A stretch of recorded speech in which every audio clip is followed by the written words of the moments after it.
This program was made possible by Shuffle affiliates and with the continued support of the TRIPS partners.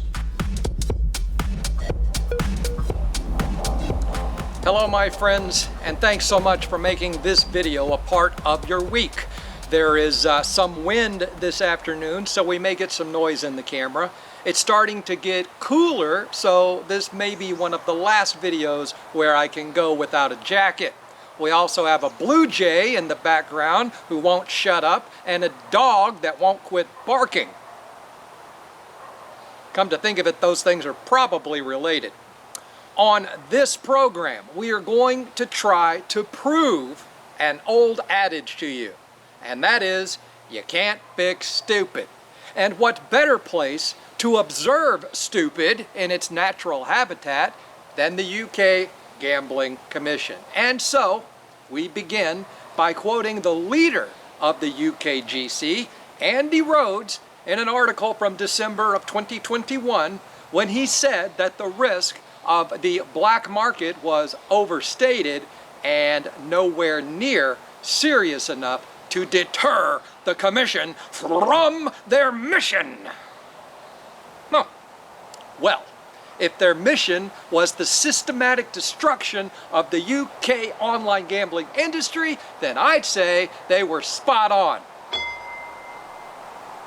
Rhodes doubled down in November of 2023 when he once again brushed aside black market concerns while forcing deposit limits, affordability checks, and the like on players and operators.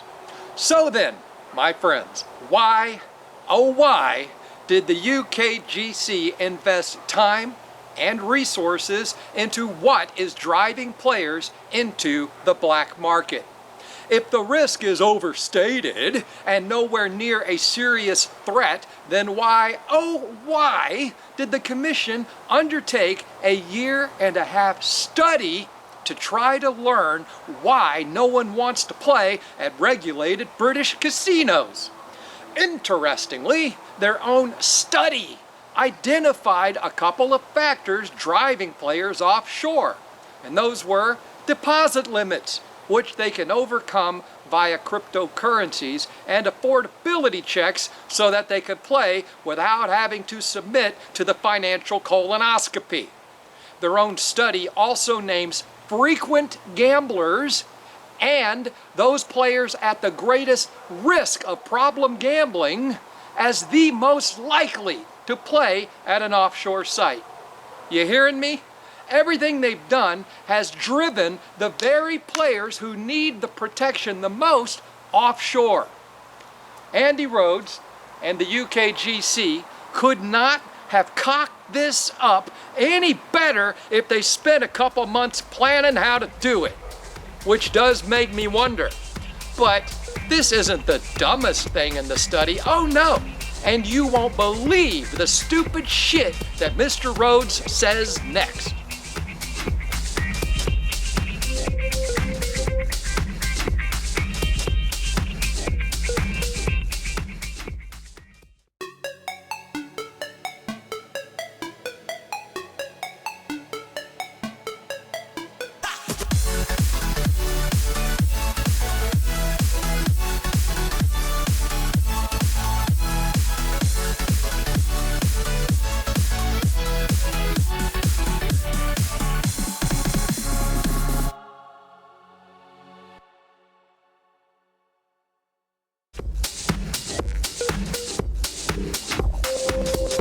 Welcome back. Let's return to that new study from the UK Gambling Commission on why, oh why, players are bailing out of the regulated British market. A study that should not have been needed for such an overstated issue, which poses no threat. Yet, here we are. Before the break, we discussed how it's the players at the greatest risk who are headed offshore the most, leaving behind mostly the players that gamble responsibly to contend with the Commission's overbearing, overreaching, over-regulations.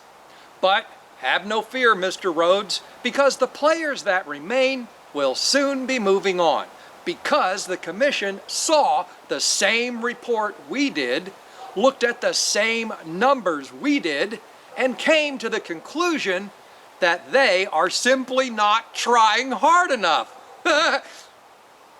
It's kind of scary, actually.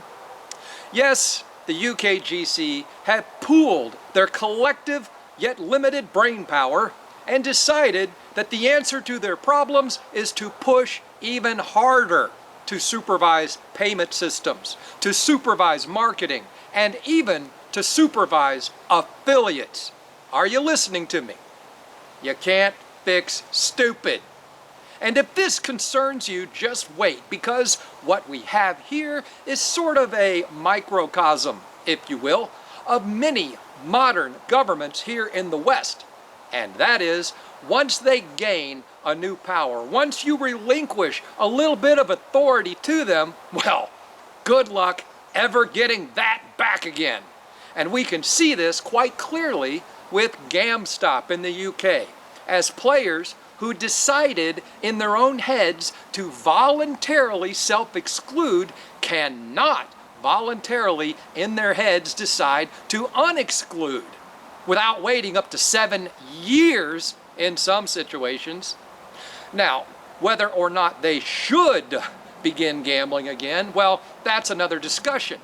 But it's a decision that should be between the players and their doctor and not involve the Gambling Commission at all. However, we see the UKGC as they point to some of these self-excluded players playing at offshore sites and using it as another justification for their heavy-handed tactics.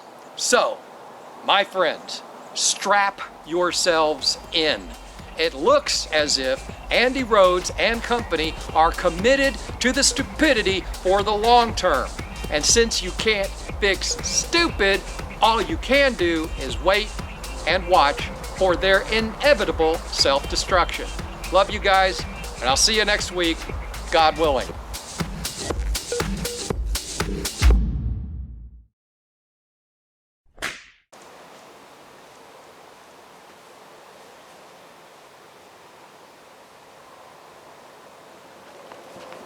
No bloopers!